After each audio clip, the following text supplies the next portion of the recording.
gang. This video, it's going to be a lot like the previous video in that I'm going to go through a PowerPoint, go over some just some properties and definitions, and then we'll actually have a worksheet on what I hopefully teach you in this PowerPoint. So, guys, as you can tell, Chapter 5, Discrete Probability Distributions. Go get into binomial probability distributions and discrete probability distributions in general. All right, so what we're going to learn some properties. We're going to learn how to compute some things and compute expected values, means, standard deviation, variances of probability distributions, and compute probabilities. That's a typo. We will not, in this video, learn how to calculate or compute probabilities from Poisson distributions, only binomials. So, definitions. We know what discrete variables and continuous variables are. Discrete is countable. Continuous is something that you measure. Not going to spend much time on that because we've already done it. So we have two types of variables here. We have discrete, continuous. The graphs for a discrete variable, the height of the bars, which do not touch, represent the count or the frequency of that particular outcome, that particular measurement. Continuous variables, they don't have separation between the bars because there is technically no separation between the measurements. Discrete variables can only assume a countable number of values. So if we roll a die twice and let x be the number of times a 4 occurs, then x can either be only 0, 1, or 2. And I provide a similar example there for tossing a coin 5 times. So let's look at our first probability distribution for a discrete variable. Don't you guys feel special that you're seeing your first one? Or maybe not your first one. Maybe you've seen this before. But a probability distribution for a discrete variable, what it has is in the left-hand column, it has all the possible outcomes. And in the right-hand column, it has the probability. So here we have interruptions per day in computer network. So if we come down to 3, we can see that there are 3 interruptions per day. Or I should say, the probability of having 3 interruptions per day in a computer network is 0.10. So we have the probability for each of the possible outcomes.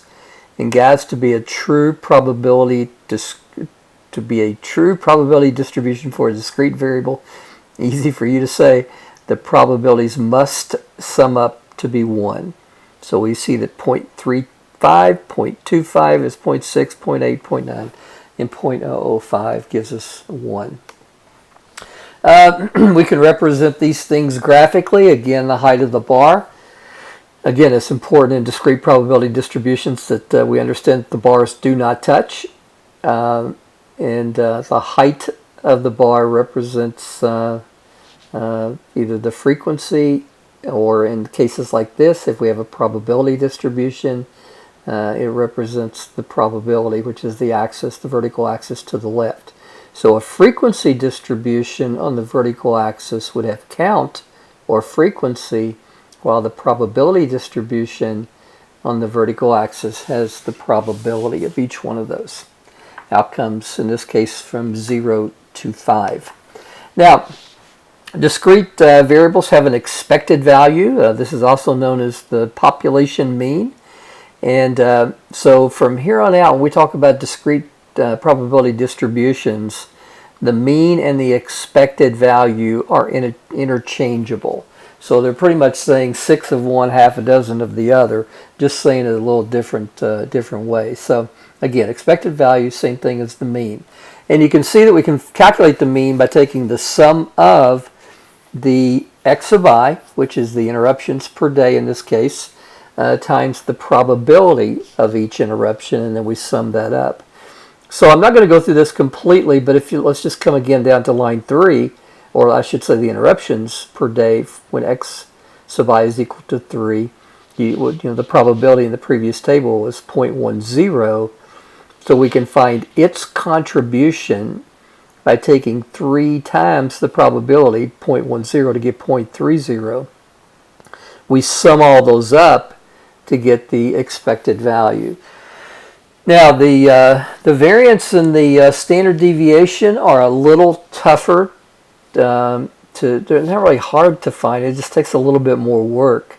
As you would expect, the variance and the standard deviation, as we've seen before for samples and populations, a couple things still hold true. First of all, the variance is the standard deviation squared, or the standard deviation is the square root of the variance, depending on what direction you're going. Nevertheless, we can calculate the variance by summing up each x sub I minus the mean, or the expected value, times the probability of each outcome. So I'll give you an illustration here, and you can see that the third column, the first 2 columns are just the probability distribution that we were given 3 or 4 screens back. You can see the first thing I did is I took the x minus the mean, or expected value, and squared it. And then I take that value times the probability, 0.35 in the first case. Guys, you end up summing all that up. If you want the variance, just take that value. If you want the standard deviation, then you need to take the square root of the variance. So, guys, the probability distributions that are a focus in this class, the 2 discrete probability distributions we focus on are binomial and Poisson, and then the continuous probability distribution that we'll spend a lot of time on is called the normal distribution. We will start that, I think, next week. So let's talk about a binomial probability distribution. Think of a binomial probability distribution as a kind of specific case of the broader discrete probability distribution. So the things that we have that are given is we have that there's a fixed number of observations. So tossing a coin 15 times, taking 10 light bulbs from a warehouse. Each observation is categorized dichotomously. Now, bi means 2, right?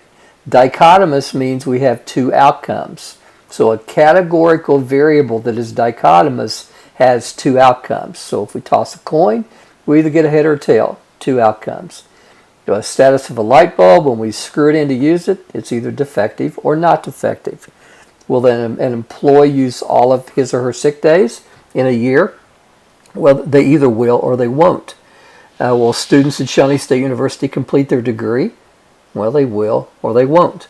So these are all examples of binomial probability distributions, because what we're focusing on has one of 2 possible outcomes. Now, the third bullet down there is very, very important. We have a constant probability for the event of interest occurring in each observation. So we get into a different type of probability distribution if those probabilities aren't constant. Now, we also assume that observations are independent. In other words, the probability of one observation, or I should say the outcome of one observation, doesn't affect the outcome of another observation. All right, guys, possible applications. I'll give you a few there. Again, the focus is where you're given a business scenario, and what can happen is kind of either this or that. Now, the last one, whether, if we offer a job applicant the job, do they accept? Well, they will, either will or they won't. Now, you might say, well, it's more complicated than that. Well, at the end of the day, it's either accepted or it's not accepted. It's kind of like, I deal with a lot of medical, or work with SOMC quite a bit, and, like in the emergency room, people check in, and they either live or they don't live. It's kind of a sad example, but I mean, I don't guess it's a sad example if we live. But But anyway, when you look at a business scenario where the outcome is either this or that, one of two cases, then it's binomial. Counting techniques, when we have very small possible outcomes, then you can just kind of model the event by looking at all the possible outcomes. In other words, you can get command of all the possible outcomes. Now, if we lived in a world where all binomial distributions were as simple as the one I give you right here, then we wouldn't need all the fancy schmancy stuff I'm getting ready to give you later on. But it doesn't. Sometimes we run into things where it would drive us completely insane to model it with all the possible outcomes. And you think of a lottery. I think I talked about that in the previous video. I mean, trying to model something like that would be impossible. So, counting techniques. Remember the rules of combinations. Selecting X objects out of N objects is given by the rather complex formula that we talked about previously. Okay. So, if we have how many possible 3-scoop combinations could you create in an ice cream parlor if you have 31 flavors to select from, and no flavor can be used more than once in the 3 scoops? So that would be a combination problem. Now, I'm not going to go over that in detail here because I put up a video previously where I did go into detail. So guys, the binomial distribution formula is big and ugly, but luckily we have a binomial distribution formula calculator on StatCrunch that I'm going to teach you how to use. But anyway, I want you to understand. So focus on the formula, and let's just go over to the left and talk about what that means, all right? So P large X is the name of our variable. Equal to small x is a particular value from the all possible outcomes. Now that vertical line means given a value for n and pi. Now n is the number of trials. Pi is the probability of the event of interest. And I'm not going to go into the formula. It's n factorial divided by x factorial and all that stuff. Again, when we want to calculate a binomial probability from a binomial distribution, we'll use technology. We will calculate that by hand. Okay? So we're going to get into more examples later. So let's look at the example of calculating a binomial probability. So guys, what we got here is we have what is the probability of one success in 5 observations if the probability of an event of interest is 0.1. So guys, in this case we have that x is equal to 1, n is equal to 5, and the probability of a success is 0.1. And you can see that the answer is 0.32805. Now I want to get out of here, and I'll come back to this screen in just a second, but I want to get out of here and go to StatCrunch and show you how easy that is to calculate using StatCrunch. So guys, if we go to Stat and go to Calculator, you'll see the second selection is binomial. And this is a binomial calculator. And again, notice that it gives you a little fancy schmancy graph. Bars aren't touchy. But what we want here is we want our n for this problem to be 5. P is just pi in the notation given in the PowerPoint, so that's 0.1. And we want P equal to x equal 1. I can hit compute, and you can see that we get the value of 0.32805, just like we did with that massive binomial formula. So I teach, guys, I love statistics, I love probability, and I love messing with formulas like I just showed you, but this is kind of an applied class, so I want to keep it keep it so. So we can see, even though following these steps and using the formula is clearly doable.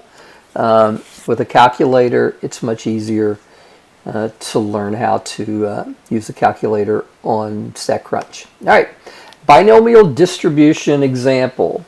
Suppose the probability of purchasing a defective computer is 0.02. Now, why is this binomial? Because when you purchase a computer, it's either going to be defective or not defective. So the probability of purchasing a defective computer is 0.02. That leads me to believe that the probability of purchasing a non-defective computer is 0.98. Again, we're living in the binomial world here, so there's only two possibilities, either defective or not defective. So what is the probability of purchasing 2 defective computers in a group of 10 computers? So guys, x is going to be equal to 2 because we're focusing on the probability of purchasing 2. N is 10. It's from the group of 10. And pi is equal to 0.02 because that's the probability of the event that we are focusing on. Now, 0.015 is the answer, but we can come up here and go to our binomial calculator. So n was 10. P was 0.02, I do believe. And we want 2. So guys, you're going to see we get 0.0153 just as in the PowerPoint. Guys, a few characteristics of a binomial distribution. First of all, the mean is easy to find. It's just n times the probability. Now, not x times the probability, but n. The total number of observations times the probability of getting the event that we're focusing on. The variance, again, the properties of the variance and standard deviation remain true. The variance is the standard deviation squared, or the standard deviation is the square root of the variance. And the standard deviation is just the square root of the product n times pi times 1 minus pi. Now remember, pi has to be between 0 and 1 because it's a probability. So that second value, that 1 minus pi, also has to be between 0 and 1 for pretty obvious reasons. Now, guys, give you a couple of examples when n is 5 and pi is 0.1. I've already gone ahead and calculated the mean of 0.5 and the standard deviation of 0.67. You can see the probability distribution, the graph to the right. And just to contrast that, I've given you one that has a sample size of 5, and that's same sample size, and or number of observations, but a different probability of 0.5 instead of 0.1. So the mean increased, the standard deviation increased, and you can see that the graph also changed quite a bit. All right. So guys, let's end this. I want to just go ahead and shut this down. And I have a worksheet that I want to go through. Now, guys, this is available on under the handouts, and I'm pretty sure the title of it is Discrete and Binomial Probability Distribution Practice. So you might want to get that and print it out, or you might just want to put this stuff in your notes. It's totally up to you. All right, gang, the first question says a recent Pew Research survey reported that 48% of 18 to 29-year-olds in the United States owns a tablet. What is the probability that in the next 8 to 29-year-olds surveyed that 4 will own a tablet? So for this case here, we have that n is equal to 6, x is equal to 4, and the probability is 0.48. So gang, we can go to the binomial calculator. So we have 6.48 and we want x is equal to 4. So guys, the probability would be 0.215.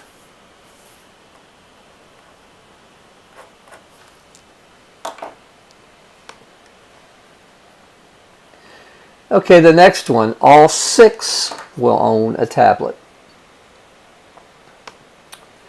Well, we might be able to just go right here. Well, no, we can't go right there. So all 6. So the probability is 0.0122.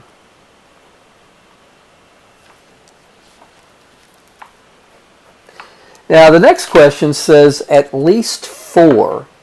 So guys, what I can do here, at least 4 means 4 or bigger.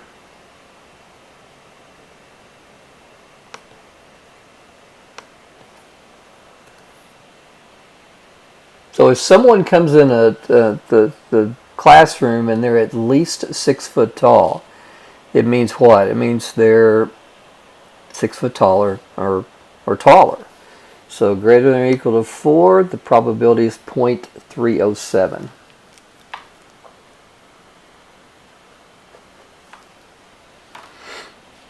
All right.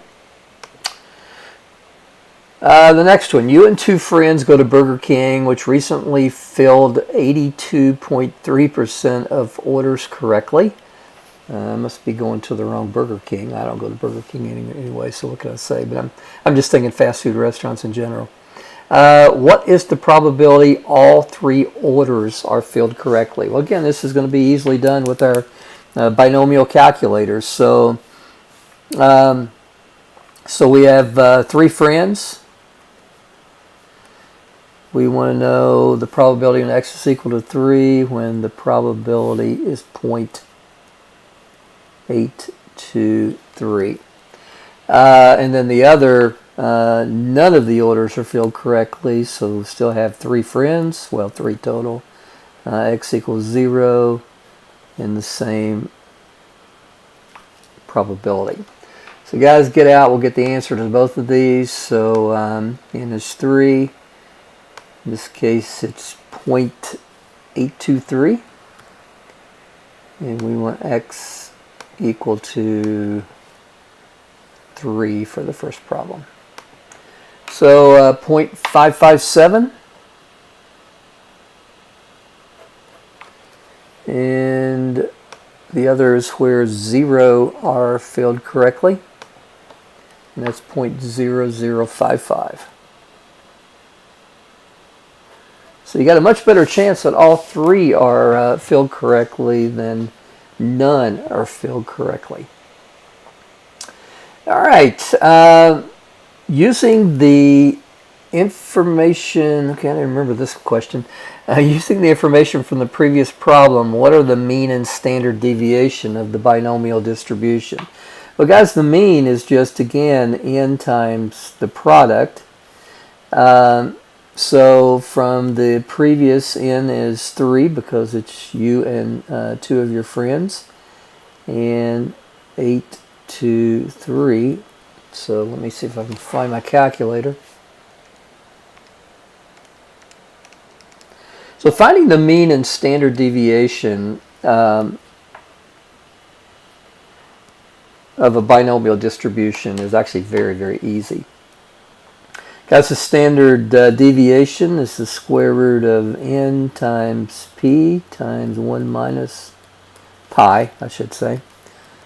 This is going to be the square root of 3 times 0.823. And then it's 1 minus 0.823. Now you can maybe do this in your head. I can.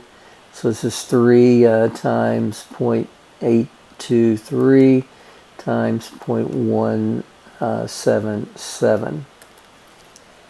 Now if you can't do that in your head, don't sweat it. It's not a big deal. Just put 1 minus 0.823 in your calculator. And then of course take the square root of 3 times 0.823 times 0.177. and I get 0.661 as the standard deviation. All right, gang, easy stuff, right? Number 4, in the last 100 days, okay, this is interesting.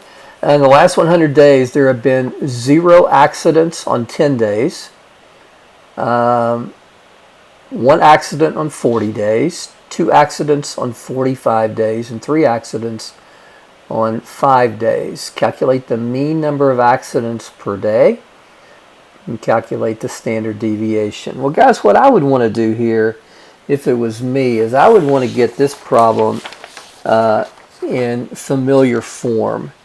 So I think what I would do first of all is I would set up a probability distribution.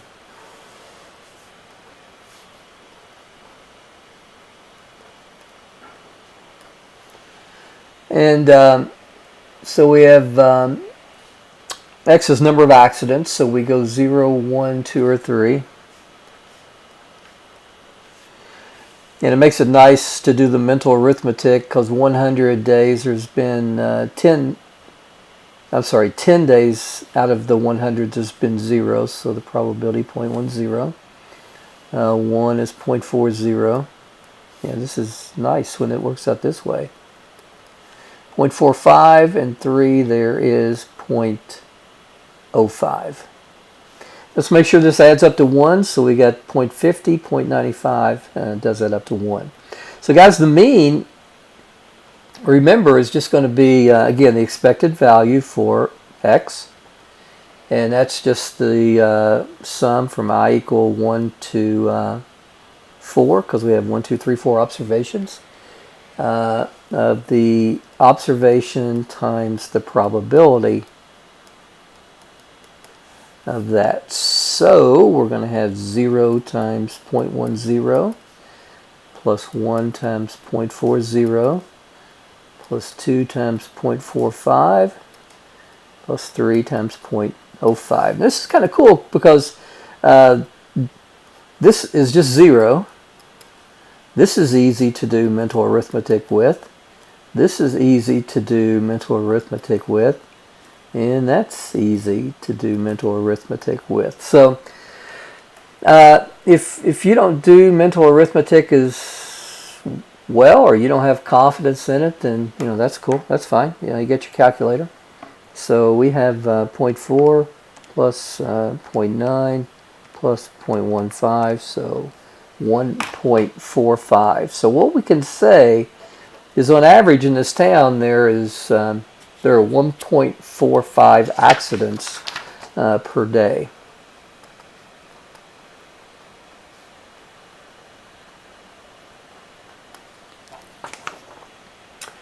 All right, calculate the standard deviation. Now, the standard deviation is, again, the square root of the sum from I equal 1 to 4 of the value minus the mean. Well, I'm going to put expected value squared, and then times the probability. All right, let's go take a little bit of work, but I think it's worthwhile to go through this. So we're going to use this 1.45. So the first thing we have is the first value. So we have 0 minus the mean times the probability. And that was 0.10. Now I'm going to kind of exaggerate this here just because I'm teaching. So the next thing is I'm going to have 1 minus the mean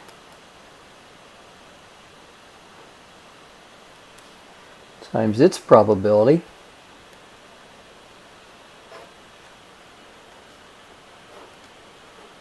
Then we'll have 2 minus the mean times its probability. And then 3 minus the mean times its probability. Alright, so I'm going to do this piece by piece. So I have, so 1 point, well, I'm just going to go ahead and set it up here. 0 minus 1.45 squared times the probability of 0.10. And I'm going to do it this way because I can make some things happen. Let me make this a little clearer for you. Alright, so the value is 0.21025.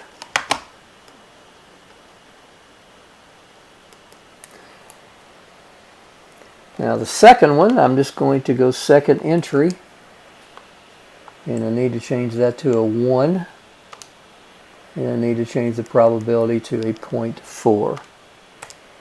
So 0.081. Now I would do this differently. I have to confess, if I was, on a game show and I needed to do this for $1 million, I wouldn't be this diligent, I guess. But I'm teaching, and I know many of you are probably seeing this for the first time. I'm gonna just go 0.1361 on this, and then the second, or the final, has a probability of 0 and 3. So 0.1201. So gang, let's so 0.21025 plus 0.081 plus 0.1361 plus 0.1201. So guys, I get 0.54745 as the standard deviation. So I can square that.